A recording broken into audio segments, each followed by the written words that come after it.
അല്ലാഹു ഏറ്റെടുത്തു കഴിഞ്ഞാൽ അങ്ങനെയാണ്. സുബ്ഹിക്ക് മനസ്സറിഞ്ഞ് ദ്വാരക്കുന്നത്, അല്ലാഹുമ്മ ഹ്ദിനി ഫീമൻ ഹദൈത് വആഫിനി ഫീമൻ ആഫൈത് വതവല്ലനി ഫീമൻ തവല്ലൈത്. അല്ലാഹുമ്മ പടച്ചവനെ, ഇഹ്ദിനി ഫീമൻ ഹദൈത്, നീ ആർക്കെല്ലാം സന്മാർഗദർശനം നൽകുന്നു റബ്ബേ, എനിക്ക് സന്മാർഗദർശനം നൽകണമേ. വആഫിനി ഫീമൻ ആഫൈത്, നീ ആരോഗ്യം നൽകുന്നുവല്ലോ, എനിക്കും ആരോഗ്യം നിലനിർത്തി തരണമേ. ആരോഗ്യമില്ലെങ്കിൽ നിസ്കരിക്കാൻ പറ്റുമോ? ആരോഗ്യമില്ലെങ്കിൽ സൽക്രമം ചെയ്യാൻ പറ്റുമോ? സേവന പ്രവർത്തനങ്ങൾ ഇടപെടാൻ പറ്റുമോ? ജോലിക്ക് പോകാൻ പറ്റുമോ? ഇത് കഴിഞ്ഞാൽ പിന്നെ ചോദിക്കുന്നത് വതവല്ലനി, ആരോഗ്യമുണ്ട്, നമ്മുടെ ആരോഗ്യം തിന്മയിലേക്ക് പോകരുത്.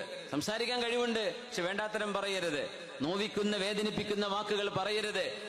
ആഫിയത്ത് കിട്ടിക്കഴിഞ്ഞാൽ പിന്നെ അള്ളാഹുവിൽ നിന്നുള്ളൊരു ഏറ്റെടുക്കൽ കിട്ടണം. അതാ പിന്നെ ചോദിക്കുന്നത്, വതവല്ലനി ഫീമൻ തവല്ലൈത്, നീ ഏറ്റെടുക്കുന്നവരുടെ കൂട്ടത്തിൽ എന്നെയും ഏറ്റെടുക്കണമേ.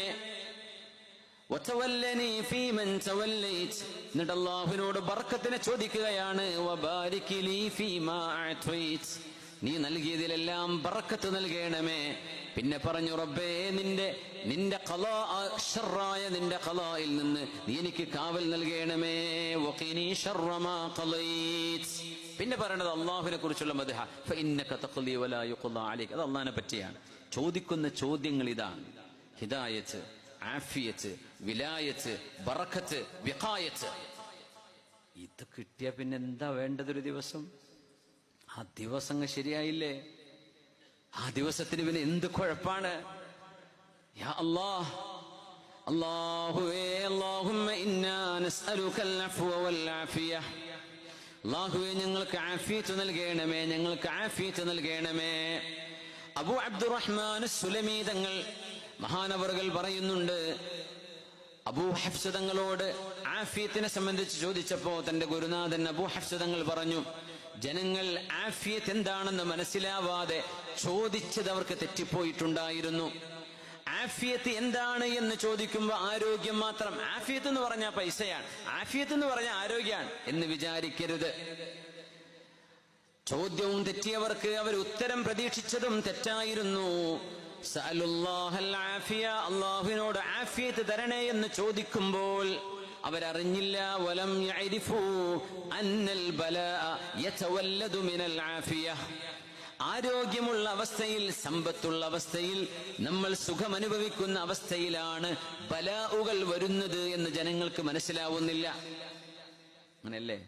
പൈസ ഉണ്ടാണ്ട് മൂലക്ക് പോയിരുന്നോളും, അത് കിട്ടുമ്പോഴല്ലേ ഈ മയക്കുമരുന്നും ഡ്രഗും അങ്ങനത്തെ സാധനങ്ങളൊക്കെ നമ്മുടെ നാടുകളിൽ വിപണിയിൽ ഇറങ്ങുന്നത്. കാശുണ്ടായിട്ടല്ലേ? ആഫിയത്ത് അല്ലാഹു നൽകുമ്പോഴല്ലേ, ആരോഗ്യം ഉണ്ടാകുമ്പോഴല്ലേ തിന്മയിലേക്ക് പോകുന്നത്. ആളുകൾക്ക് അറിഞ്ഞില്ല. ആഫിയത്തിലൂടെ ബലാ വരും, പരീക്ഷണങ്ങൾ വരും. കാരണം സയ്യിദുന ആദം അലൈഹിസ്സലാം ومحلها أن آدم عليه السلام كان في الجنة معافا منعما فتولد من العافية البلاء. ആദം നബി അലൈഹിസ്സലാത്തിൽ അല്ലാഹുവിന്റെ വലിയ നിഅമത്തിലല്ലേ കഴിഞ്ഞത്.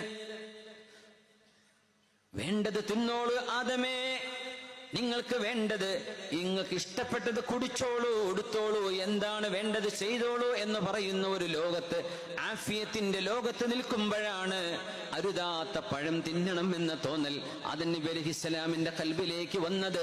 ആഫിയത്തിൽ വന്ന ഒരു പരീക്ഷണമാണ്, നമ്മൾ മനസ്സിലാക്കണം. ആഫിയത്തിൽ വന്ന പരീക്ഷണമാണത്. അതുകൊണ്ട് അല്ലാഹു തആലയോട് ആഫിയത്തിനെ ചോദിക്കുന്നതോടൊപ്പം അല്ലാഹുവിനോട് നമ്മളെ ഏറ്റെടുക്കണേ എന്ന് പറയണം. വിലായത്ത് ചോദിക്കണം.